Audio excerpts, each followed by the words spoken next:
On pourrait qualifier mon amour pour le français d'immense, d'incommensurable, de monumental, d'éléphantesque ou même de cyclopéen.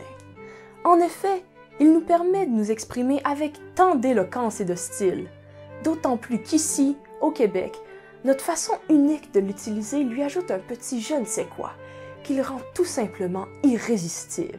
Non, mais plus sérieusement, notre langue est un héritage culturel datant de plusieurs siècles. Mais avant tout, c'est une partie intégrale de notre culture que notre peuple a su conserver depuis le début du régime anglais en 1760. C'est 260 années à être un îlot francophone au milieu d'un océan anglophone. Nos ancêtres se sont battus pour qu'on puisse conserver notre identité. La génération de nos grands-parents a lutté pour que nos patrons et nos dirigeants nous parlent dans notre langue.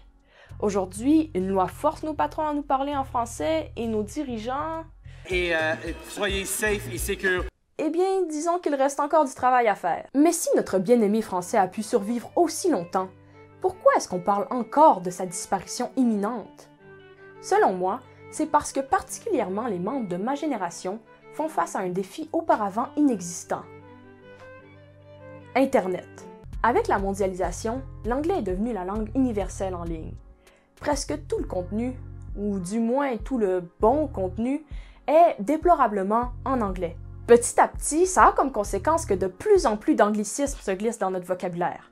Et soudainement, on se rend compte que notre niveau de langue diminue. Est-ce qu'on va réellement se laisser acculturer volontairement pour quelques pixels sur un écran?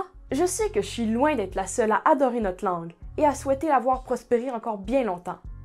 Alors pourquoi est-ce qu'on ne ferait pas, collectivement, un petit effort pour continuer à bien l'utiliser? Pensez-y!